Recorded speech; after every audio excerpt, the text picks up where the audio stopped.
Okay, the first alarm we're going to cover is going to be a valid tool required because you have a worn tool. This one is not an inserted tool. This one's all carbide, so we're going to have to switch the entire tool out. This procedure is for a machine that does not have a tool touch-off probe in it. I'll do a touch-off probe video later. So first we've got to clear this alarm. Our buttons are grayed out. We can't hit any buttons or do anything with the tools until we data reset. Now these buttons are back. We need to be in MDI mode for a new tool. So we need to call the tool that we need to redo.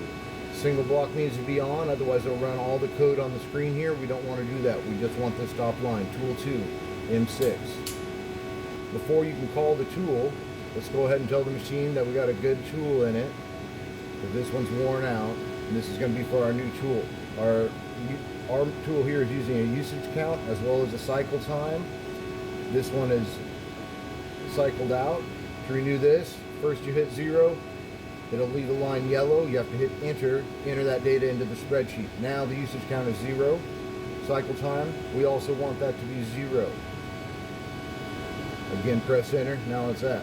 The easiest way to get around the spreadsheet is not actually the touchscreen, it is using your arrow keys. Arrow keys sideways will keep you on the same tool. Arrow keys up and down will change you between tools. Works like a spreadsheet, gotta remember that. Okay, now we have a good tool 2. No usage, no cycles on it. The machine can call it up. So in MDI mode, data reset, the buttons are back. Tool 2 M6, I'll try to call it. To get a tool out of the machine, first you need to be in tool setup mode. Second, the machine needs to see your door is open.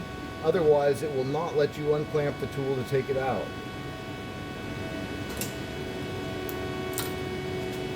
One hand on the tool and the other hand on the unclamp button. Don't touch that tool unclamp unless your other hand is touching the tool. It will fall out and break your tool.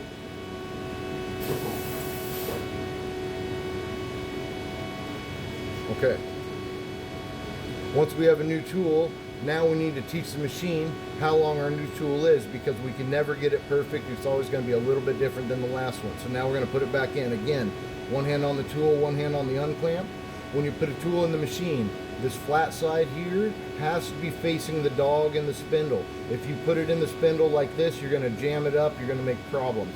This side here always goes toward the tool turret, okay? Turret side, spindle side. Don't get it wrong. Okay. Okay, now we need to jog the machine and put the tool underneath our part and go pick up our 0. On this part, I happen to be making the 0 off the bottom. Usually you're going to touch a tool off the top of your part. You're going to watch me touch it off the bottom. It's going to look a little weird to you more functional machinists, but don't worry about it.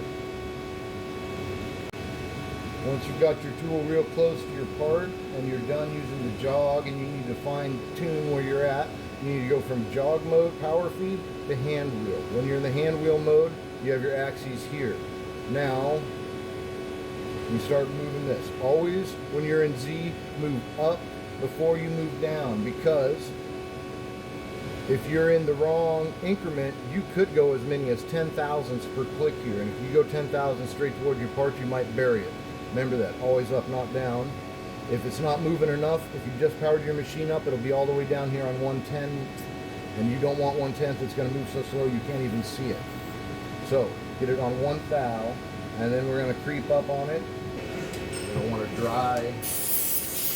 I'm going to put a piece of paper in between my tool and my vise, and as soon as I've got it where I want it, I'm going to get it so it just holds the paper, and then we need to go into the tool setup mode, MDI mode.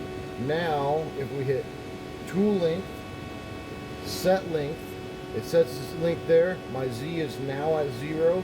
This tool is in the machine knows how long it is, it's ready to go again. We want to lift it back up off our material, get it all the way clear of your part, that way you don't have a problem. Now you're ready to go again. You can go back into your program, you can start touching stuff off, whatever you need to do. This tool is now set. Okay, it's new, it's ready to go.